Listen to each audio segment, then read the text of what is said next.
Hannah, thank you very much indeed. Do you enjoy the darts yourself, Dan? I do, yeah. I do like the Ali Pali. Yeah. Went there last year. Yeah. Good night out, isn't it? Great night out. Yeah. And if you can't go, you can watch it with Anna and the team a bit later. We're going to finish off the Premier League show by chatting about all things transfers. The window is fast approaching. 15 more sleeps, to be exact. Will we see some big players make some big moves? There would be none more so if he does move than Mo Salah, Dan. What have you made of the whole last week or so with what he said, the fallout and the subsequent truce as it appears to be? Well, I think Arne Slot's handled it amazingly well.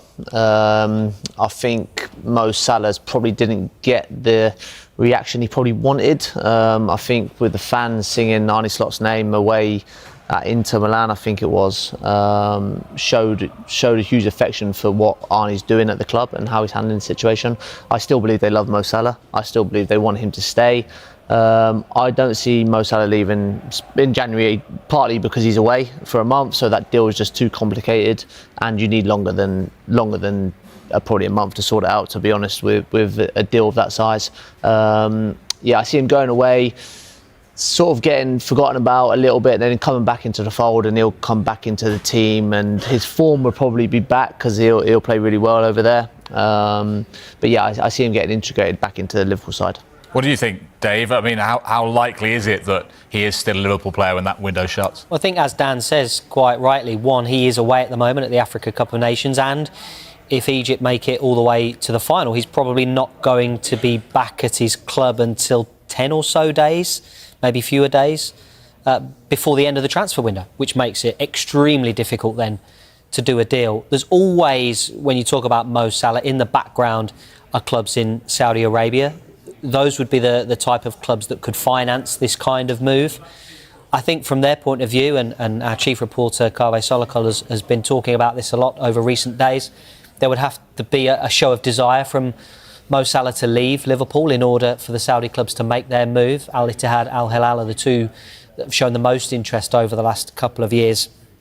But as we've been talking about, it's a very difficult deal to do. And I think from Mo Salah's point of view, he would like to stay at Liverpool for the time being anyway. And then who knows come the summer. Liverpool interested in Antoine Semenyo, but they'll have a fight on their hands if they do go in for him, because Manchester United and Manchester City are both in the race to sign him, and no doubt more clubs as well lining up. He's got that release clause, hasn't he? £65 million, which kicks in January. It's your old club, Dan. What do you think happens with Semenyo? Does he go in January? Yeah, the release clause is obviously out there for everyone to hear about. I think every top club in Premier League and in European football probably would like to sign him. How many teams can actually afford the 65 million? I think that's what it's tutored at. Can Liverpool? They obviously splashed out in the summer. I believe they probably can go again. I think if they're going to look to sell Mo Salah in the summer, I would imagine Semenyo would be a direct replacement for him, and he would inject pace and energy back into that squad and probably get them over the line to the Champions League for sure. Wouldn't it cause more of a problem though if he came in and Salah was still there? Yeah, there's that argument as well. I think if that was the case, then the writing's on the wall for Mo Salah probably. It wouldn't be an easy situation for Arne Slot to manage over the next 4 months though. That would be a really difficult thing to do. So, yeah, there's also that to look at. Arsenal, they're covered in wide areas. Would there be a case of Trossard leaving, maybe to get one last huge payday in Saudi Arabia for him? Martinelli, could they possibly let him go and probably receive good money? I don't know. There's question marks on a lot, but Antoine Semenyo, what we do know is a fantastic player who would improve a lot of teams. January, we could see him make a move. Another player we'll be keeping a very close eye on all our transfer content is Kobbie Mainoo. Not favoured, it seems, by Ruben Amorim at the moment, Dave. Do we sense that he could be on the move, even if it's a loan in January? Potentially. I think a lot of former Manchester United players have come out and urged him to look for a move away in this January winter window if he's not going to be given the minutes. He obviously came on the other night against Bournemouth for the last half an hour, and because of Casemiro's yellow card in that game, he could well be starting against Aston Villa this weekend, so that enables him to get minutes under his belt, potentially put himself in the shop window. So interesting that I think we will be talking about Kobbie Mainoo a lot over the next few weeks.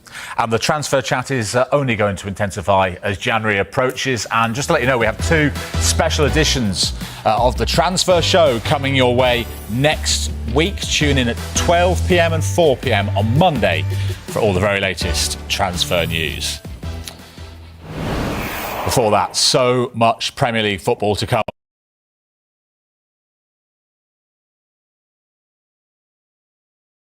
That'll be a cracker from 3:30, and to round it off, the Monday night football is Fulham against Nottingham Forest live from 6:30. Now, the first day of sentencing for a man who admitted driving into Liverpool fans during their Premier League trophy parade in May has come to an end. Paul Doyle initially denied the charges against him before changing his pleas to guilty in court last month. Geraint Hughes was inside Liverpool Crown Court for us today. And Geraint, what did the court hear? What's happened today is it's the first day of a 2-day sentencing hearing. And just to explain to people, this is not a trial. There was due to be a scheduled trial of Paul Day, but before that even had a chance to get going, Paul Doyle changed his plea to guilty. So what happens with these sentencing trials? They often take a day or two because you still have to have the prosecution outline what its case would have been. And in essence as well is to try and maybe answer some questions as to why and what and how things have happened as well, a process of law. So that is why we've had a lengthy day of hearing from the prosecution KC Paul Greeny today, and why only tomorrow in most probability we will actually hear the sentence that the judge will hand down to Paul Doyle. Just a quick warning to those who are watching and listening to me right now. I will describe some very, very distressing scenes from May the 26th, the day which was meant to be a joyous day for Liverpool fans. Tens of thousands came to the city centre, but in a crazy 2-minute period between 1 minute to 6 and 1 minute past 6 in the evening, everything changed. So just a warning that some of my descriptions of what happened may be distressing to some, because in the court today, and there were audible gasps and there were tears as well from some, is that the court was shown the full dashcam content from the vehicle that Paul Doyle was driving, a 1.9 tonne Ford Galaxy. He drove into the city centre. He was there because he was picking up a friend that he had dropped off earlier in the day, and the prosecution began by trying to paint a picture that Paul Doyle, when he left his home for a 20-25 minute journey into the city centre of Liverpool, that he was already agitated and was driving dangerously. We see him undertaking and passing through a red light before he came into the city centre. Then, as we've seen on the dashcam footage and from mobile phone and CCTV footage collated by the police, we see the carnage that ensued over 2 minutes, just around 6 o'clock in the evening, where Paul Doyle becomes audibly very, very agitated inside his car from that picked up on his dashcam content, and he starts to beep his horn and drive aggressively towards many of the fans who are leaving the central area. Let's not forget that Liverpool had been paraded. It finished up at the Liver building at about 20 to 6 in the evening. People were then just leaving a day that they come to enjoy and to remember. And then you see these harrowing images of Paul Doyle's car veering through, speeding up through the crowds. And as he goes further into the crowds, they are becoming more dense, and the crowd are being hit by the vehicle. You see the shock on their faces as they realise that a vehicle is coming towards them. What is also a real thing that sticks in the mind is that you start to hear the screams from those outside the vehicle, the crowds, the pedestrians that are trying to get out the way, that are being hit by the vehicle as well. That was very telling in court today. And then eventually you hear as well the vehicle come to a stop. And we've heard in court today as well about a man being described as a hero, a man called Daniel Barr, who was able to get into the car through the back door, get onto the back seat, and he managed to pull the automatic gearbox and turn it to the P position, the park position, and that was one of the reasons why the car stopped. The prosecution KC, Paul Greeny, he said that wasn't the only reason. Paul Doyle was trying to accelerate, but Daniel Barr had put the car into the park position, and it was also probable as well the vehicle could travel no further, because unfortunately and terrifyingly, people were still trapped under the vehicle. So that's what we've heard and seen in terms of the footage displayed to the court today.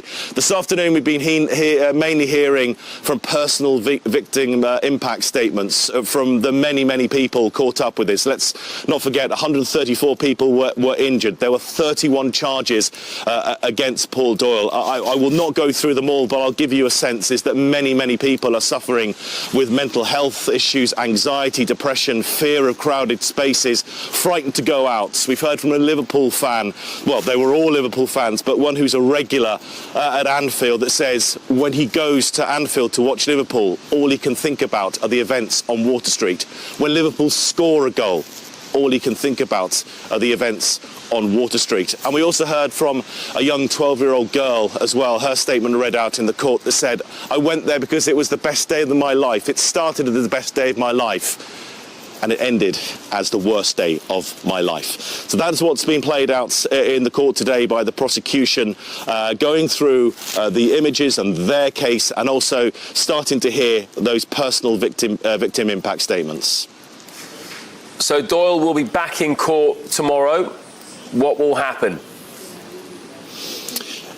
Yes, we haven't quite concluded hearing from all those victim impact statements being read out from the prosecution. They will continue tomorrow morning. The judge is going to begin court slightly earlier tomorrow morning. He's bringing it forward by half an hour so we can hear those in full. Then it will be the judge's turn. He will present his summing up and his reasoning before he will deliver sentence against Paul Doyle. And let's not forget, when Paul Doyle changed his plea to guilty last month, at the time then, the court warned him he would be facing a lengthy custodial sentence. But that sentence, though, will be handed down by the judge at some point tomorrow. Geraint, thank you.